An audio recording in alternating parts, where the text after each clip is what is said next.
तो हेलो जी, कैसे हो आप सभी। स्वागत है आप सभी का एक नई वीडियो में। मेरा नाम है अभिषेक। आज हम लोग जा रहे हैं एक ऐसी जगह को देखने। इसको देखकर आपको पता चलेगा कि क्यों हमारे भारत को सोने की चिड़िया कहा जाता था कभी किसी समय में। आज हम लोग देखने जा रहे हैं विक्रमशिला। विक्रमशिला यूनिवर्सिटी यहाँ से लगभग 30-40 किलोमीटर के डिस्टेंस पर है, जहाँ हम लोग एक ट्रेन लेकर के जाएंगे। अभी बज रहे हैं सुबह के 7 एंड 7:20 में हमारी एक ट्रेन है। तो चलिए सबसे पहले हम लोग लेते हैं यहाँ से टिकट और फिर बोर्ड करते हैं ट्रेन में।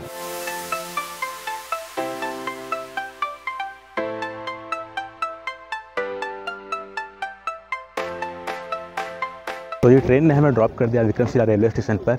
और जैसा कि मैं गूगल मैप्स पे देख पा रहा हूँ, अभी भी यहाँ से जो यूनिवर्सिटी है वो 5 किलोमीटर के डिस्टेंस पर है। तो चलिए हम लोग निकलते हैं स्टेशन से बाहर एंड फिगर आउट करते हैं कि कैसे हम लोग पहुँचेंगे यूनिवर्सिटी।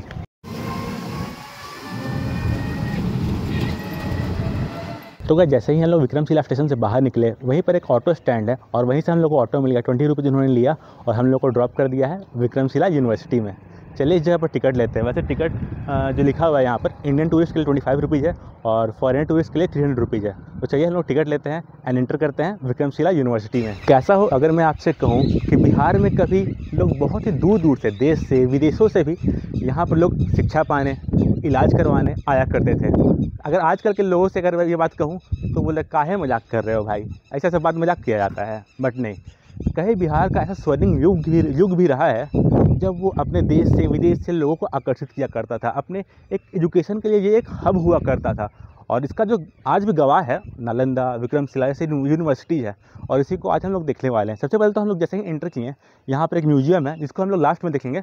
पहले हम लोग चलकर देखते हैं रूइंस ऑफ विक्रमशिला यूनिवर्सिटी। कल्पना कीजिए उस समय की जब गंगा के किनारे ज्ञान की ध्वनि गूंजती थी, जब भगवा वस्त्रधारी भिक्षु प्राचीन वट वृक्षों की छांव में दर्शन और तर्क पर मंथन करा करते थे। यह है विक्रमशिला, जो कभी शिक्षा का प्रकाश स्तंभ था और आज बिहार की मिट्टी में एक सोई हुई विरासत बन चुका है। पाल वंश के राजा धर्मपाल द्वारा स्थापित यह विश्वविद्यालय नालंदा के समकक्ष ज्ञान का केंद्र था। बिहार के भागलपुर में बसे इस विश्वविद्यालय ने ही गौतम बुद्ध के ज्ञान को कई देशों तक पहुंचाया। इस वीडियो में हम चलेंगे उस दौर में जब विक्रमशिला की दीवारों में जीवन और ज्ञान बसा करते थे। अगर हमें एंशिएंट इंडिया की शिक्षा व्यवस्था को समझना है तो हमारे पास दो यूनिवर्सिटीज़ का नाम हमारे आगे सबसे पहले आता है।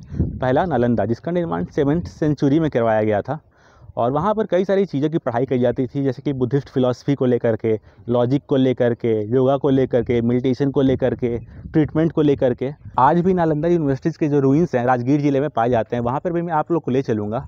लेकिन जब नालंदा यूनिवर्सिटी का थोड़ा डिक्लाइन स्टार्ट हुआ तो उसी को काउंटर करने के लिए यहाँ के राजा, उस समय पाल डायनेस्टी यहाँ रूल किया करती थी, तो यहाँ के जो राजा हुआ करते थे, राजा धर्मपाल, उन्होंने 783 CE से 820 CE के बीच में इस विक्रमशिला यूनिवर्सिटी की नींव रखी। धीरे धीरे यह यूनिवर्सिटी बहुत ही पॉपुलर होने लगी। हिस्टोरियन प्रोफेसर राधाकृष्ण चौधरी लिखते हैं कि ये जो यूनिवर्सिटी हुआ करती थी उस समय में, यहाँ पर 160 टीचर हुआ करते थे एंड 10,000 के आसपास स्टूडेंट हुआ करते थे। तो आप समझ सकते हो कितने मैसिव रही होगी ये यूनिवर्सिटी। पॉपुलैरिटी का अंदाज़ा कुछ इस प्रकार से आप लगा सकते हो कि देश तो छोड़ो, विदेशों से भी यहाँ पर लोग एडमिशन करने के लिए आते थे। इसका एडमिशन प्रोसीजर भी ऐसा होता था, यहाँ पर पहले एंट्रेंस एग्जाम हुआ करता था, उसके बाद ही यहाँ पर एडमिशन मिला करता था।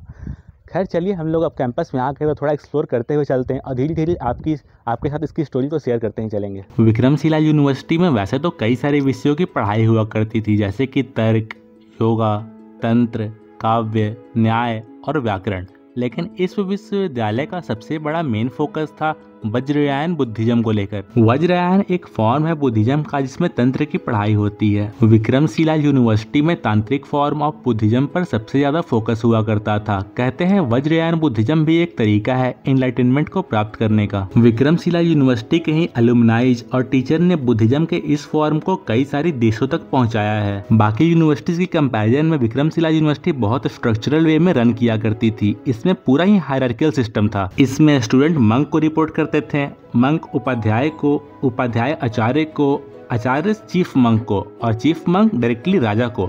इसलिए ही विक्रमशिला यूनिवर्सिटी लंबे समय तक काफ़ी सिस्टमेटिकली रन होती रही। हिस्ट्री जो है कि बहुत ही इंटरेस्टिंग है, जो कि हम लोग आगे जानते ही रहेंगे। थोड़ा बहुत हम लोगों ने पहले भी जाना, लेकिन चलिए सबसे पहले हम लोग चलते हैं मेन स्तूपा के पास में। एक और बात बता दूं कि यहाँ पर मुझे सब कुछ पता नहीं है, सारी हिस्ट्री, सारी बातें मुझे पता नहीं है, क्योंकि यहाँ पर बहुत ज़्यादा इस पर रिसर्च भी नहीं हुआ है और यहाँ पर कोई गाइड वाइड भी नहीं है जो कि सब कुछ बता सके हमें। तो थोड़ा बहुत देखते हैं, थोड़ा बहुत हमें पता है और थोड़ा बहुत गेसिंग गेम खेलेंगे कि ये चीज़ वो चीज़ रहा होगा। यही कर सकते हैं, क्योंकि सारी डिटेल्स हमें पता नहीं है। तो चलिए सबसे पहले हम चलते हैं मेन स्तूपा के पास में। ये है विक्रमशिला यूनिवर्सिटी का मेन स्तूपा। आप देख सकते हो मुख्य स्तूपा को सबसे ऊंची हाइट पर बनाया गया है। लोग कहते हैं यूनिवर्सिटी में असेंबली के टाइम टीचर इस जगह पर खड़े होकर स्टूडेंट्स के ऊपर निगरानी रखा करते थे। यहाँ की दीवारों पर कुछ जगह आपको पेंटिंग्स दिखाई दे रही होंगी। ऐसा लग रहा है कुछ पेंटिंग्स को उखाड़ा गया है और शायद इन्हें जलाया भी गया है, क्योंकि यहाँ पर कई सारी पेंटिंग्स काली हो रखी हैं। अब हम आ गए हैं स्तूपा के टॉप पर। यह है मेन स्तूपा। यहाँ एक छोटा सा ओपनिंग है। सिक्योरिटी गार्ड ने बताया कि एक्सकेवेशन के टाइम यहाँ पर एक गौतम बुद्ध की मूर्ति मिली थी। आज इस मूर्ति को पटना के बिहार म्यूजियम में ट्रांसफर कर दिया गया है। स्तूपा के चारों साइड से आपको ऐसी ओपनिंग्स देखने को मिल जाएंगी। आज शायद इनमें मिट्टी भरी हुई है। आप देख सकते हो यहाँ पर कई सारी चबूतरे टाइप स्ट्रक्चर्स भी बनी हुई हैं। आई एम जस्ट गेसिंग, शायद ये टीचर्स के बैठने की जगह हो। 12th से 13th सेंचुरी के बीच में कई सारी आक्रांताएं भारत में आए और उनमें से ही एक था बख्तियार खिलजी। साल 1193 से 1205 के बीच उसने बिहार और बंगाल के कई सारी क्षेत्रों पर आक्रमण किया और इसी समय उसने नालंदा और विक्रमशिला जैसी यूनिवर्सिटीज, गुरुकुल और मंदिरों को तबाह कर दिया। यूनिवर्सिटीज की बिल्डिंग्स को नष्ट करने के बाद वो यहाँ के लोगों को भी मारने लगा और जो लोग बच पाए उन्होंने नेपाल और तिब्बत जाकर के बुद्धिज्म का प्रचार और प्रसार किया। विक्रमशिला यूनिवर्सिटी का कैंपस बहुत ही मैसिव हुआ करता था। ChatGPT के अकॉर्डिंग आज भी केवल यूनिवर्सिटी का 5% ही एक्सकेवेट किया गया है। मेन स्तूपा के चारों ओर 52 मंक सेल हुआ करते थे। तो एज ए टोटल यहाँ पर कह सकते हैं कि 208 कमरे बने हुए थे। यूनिवर्सिटी कैंपस में ऐसे कई सारे पिलर्स रखे हुए हैं। अब आई डोंट नो कि ये नए हैं या फिर उसी टाइम के पुराने। विक्रमशिला यूनिवर्सिटी की एकेडमिक्स वैसे तो बुद्धिज्म को फॉलो करती थी, बट कैंपस में आपको यहाँ पर हिंदू मंदिर भी देखने को मिल जाएंगे। यूनिवर्सिटी कैंपस में एक म्यूजियम भी बनाई गई है, जहाँ पर हमें कई सारी मूर्तियाँ भी देखने को मिल जाएंगी, जो की यहाँ पर की गई एक्सकेवेशन में पाई गई है। एक्सकेवेटेड विक्रमशिला यूनिवर्सिटी का एक आर्टिफिशियल मॉडल भी यहाँ पर रखा गया है। तो गाइस ये जगह काफ़ी लंबे समय तक लोगों की नज़रों से दूर चला गया था। हालांकि तिब्बतीन टेक्स्ट में इसका जिक्र जरूर हुआ करता था। इसलिए ही पटना यूनिवर्सिटी ने 1960 से 1969 के बीच में इस जगह का एक्सकेवेशन किया। बाद में ASI के द्वारा भी इस जगह का एक्सकेवेशन किया गया और उसमें इसके रूइंस मिले, जो कि आज आप देख सकते हो। बाकी बहुत ही अच्छे कंडीशन में उस टाइम तो ये नहीं हुआ करता था। हालांकि 2018 में ASI का आदर्श मॉन्यूमेंट स्कीम के तहत आप जो इतनी ग्रीनरीज देख रहे हो उसके चारों तरफ, वो सारा कुछ मेंटेन किया गया और आज आप एज ए टूरिस्ट इस जगह पर आओगे तो आपको ये जगह ज़रूर पसंद आने वाली है। इस जगह का जीर्णोद्धार करने के बाद PM मोदी ने 500 करोड़ का एक स्पेशल पैकेज इस जगह को डेडिकेट किया है कि इस जगह पे एक सेंट्रल यूनिवर्सिटी बनाया जाएगा। हालांकि 2015 में ये मतलब पैकेज एलोकेट किया गया था एंड अब 2025 हो गया। 2025 के जनवरी में यहाँ पर एक लैंड एक्विजिशन हुआ है। आप समझ लो कि लगभग 10 ईयर्स हो गए सिर्फ लैंड एक्विजिशन में, और कब बन के प्रिपेयर होगा। और अभी भी मतलब 88 करोड़ रुपीज़ में 202 एकड़ लैंड एक्वायर किया गया है। अब ये कब बन करके रेडी होगा, इस बात का अंदाज़ा लगाना काफ़ी मुश्किल है। मतलब इसीलिए बिहार में फैक्ट्रीज भी नहीं आती। मैंने नोएडा में सुना है कि अगर आप कोई यूनिवर्सिटी खोलना चाहते हो, कोई इंडस्ट्री खोलना चाहते हो, तो वो 1.5 महीने के अंदर आपको लैंड अलॉट कर देते हैं। और यहाँ पर 10 साल हो गया फिर भी अभी तक काम स्टार्ट नहीं हुआ है। मतलब इसलिए ही यहाँ पर इंडस्ट्री नहीं आती। खैर चलिए, हम लोगों ने विक्रमशिला यूनिवर्सिटी को अच्छे से एक्सप्लोर कर लिया। अब हम लोग चलते हैं वापस विक्रमशिला स्टेशन और वहाँ से ट्रेन लेकर पहुँचेंगे भागलपुर। और इस वीडियो को मैं करता हूँ यहीं पर एंड। उम्मीद करता हूँ आपको मेरा वीडियो पसंद आया होगा।